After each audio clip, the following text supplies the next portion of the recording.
What is up, down, and sideways? You beautiful people. It is League Unlock. Eric and Mark here with you guys as we continue some role rankings for Worlds 2021. We are heading into the jungle now. The most influential role. We're going to see Viego pentakills every single game. Insane Diana engages. I actually like where the meta is for the jungle right now. It's shaping up a little bit better, but after a whole year, starting out with Udyr, run, stun, job done, and where the meta has gone from there, you know what? I'll allow a little bit more exciting and interesting, and we'll have to see how it shapes up. We always know the jungle, of course, is one of those spots that gets a spicy pick heading towards the group stage. You think these guys like playing Viego jungle more than Udyr jungle? Which is more fun to play? I don't know. It's hard to say. Very similar kits. Very similar. A little bit more going on proactively in the brain department, I'd say, with Viego. Yeah. Happy to see the pool change a little bit, and absolutely the skill. That's what we need to get at. The skill that these guys got with different champions. You want to see them piloting something other than just run, stun, job done, Udyr. And obviously, the two, I'm going to say two that you're most excited to see play any of these champions are the top two on this list. Again, I don't think there's any arguing Canyon and Tarzan as number one and number two. Could I accept Tarzan as number one? I still think Canyon has to be number one. This guy's been in the conversation for not just best jungler, but best player in the world for a year plus now. If you're looking for just only pop-offs, yeah, maybe we can have that discussion, about Tarzan being in that number one spot. For me, if we're just going here in a top 10 list, you have to be rolling with Canyon. Put some respect on what he has accomplished, what he has done. He has achieved with Damn One Gaming. He has been a massive part of making sure that comes through the job that he does in the jungle. You play solo lane, you're doing everything you possibly can to do fantastic, to get advantages in your side against your opponent. And you see Canyon coming in on the other side, it's over, my man. That is a wrap on what it is, because it doesn't matter how skilled you are, how respectful you can play. Canyon's got the skills to make all of that matter absolute zero with the way that he makes you experience the gray screen simulator. I feel like a lot of the time when these junglers have immaculate pathing, all this cerebral gameplay, you're talking about the ambitions of the world, where maybe the mechanics aren't quite there or up to the level of some of the other world-class players. Canyon has insane mechanics, and he has that cerebral aspect, which makes him absolutely terrifying in the jungle. For Tarzan, first off, I think the top two, there's a big drop-off after Tarzan and Canyon because they are playing at that high a level. It was an absolute treat seeing Tarzan guide LNG, especially in playoffs, and it's going to be a treat to see him at Worlds. It really is going to be one of the unexpected treats this year that we're getting to have Tarzan make an appearance with his squad. And that's the important thing. It is the rest of the squad coming with him. And that's what it is, really, one of the things that I think that can still separate this top two that you talked about, Canyon and Tarzan. Tarzan specifically right now, the way that he can help his other laners. Because yes, individual pop-offs, everything else of that nature is still with Tarzan. But the way that he gets those advantages crucially and at the right times to the other laners on his team, that's the big difference maker with Icon, with Ale. What's happening with them is when Tarzan is able to get things going in the right direction for them as well. That's a huge difference maker for the LNG squad. Number 3 and 4 on this list, a couple more LPL boys, Tien and Wei. And you know what?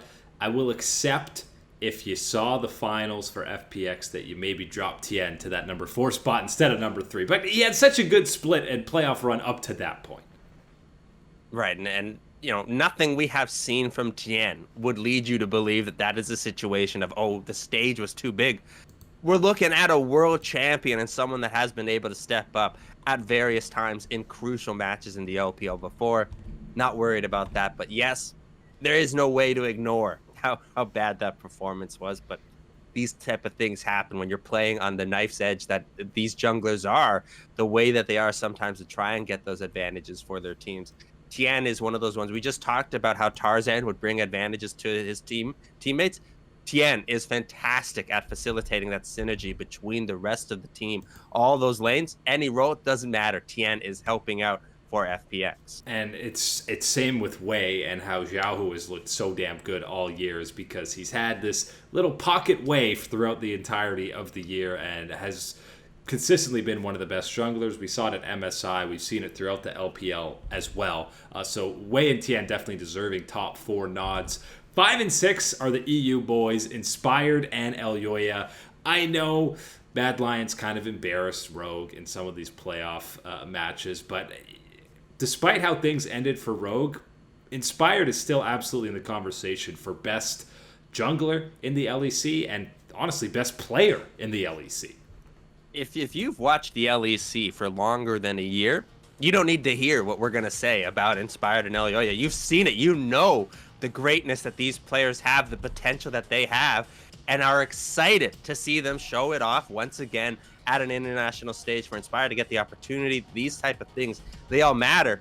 If you haven't been paying attention to the LEC and you're going, oh my God, EU junglers here right now in this list, my man, you need to open your eyes. You need to watch what these guys do. How vicious they can play on the Rift, the type of instant engages that these guys make. That is some of the difference makers when you're talking about Inspired, how fantastic, how huge, how clutch he has been at various moments for Rogue when they've needed him. And then Elyoya, what left is there to say from what we have seen from him this year? The difference, you want to talk about Armut in the top lane ranking, the difference that he has been for this Mad Lions team and their growth. Elyoya has been huge as well in the way that they have grown and developed as a whole squad. What he does for them, the pathing that he has creatively got with them, you love to see that for the Mad Lions. And we've said it countless times, Elyoya looks the furthest thing from a rookie, and you don't even need to really worry about him on the world stage because we saw him at MSI, and through the first week and a half, he was legit in the conversation as the best jungler at the event. He teetered off a little bit towards the end, but he was going toe-to-toe with the likes of Canyon and Wei in the jungle, and Blabber. And without the scuttle crab issues that we got with Blabber going on.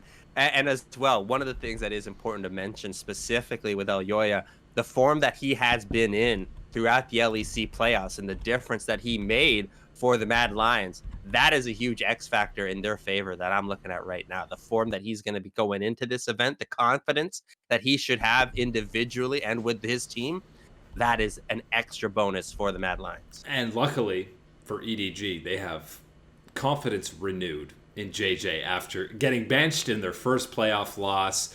You talked about Tien not looking great in the finals. A lot of that was because JJ was looking absolutely fantastic. He was nailing smites all over the map, and I was just so incredibly impressed that after being benched, how well he bounced back throughout the rest of the playoff run for EDG, eventually winning the whole thing.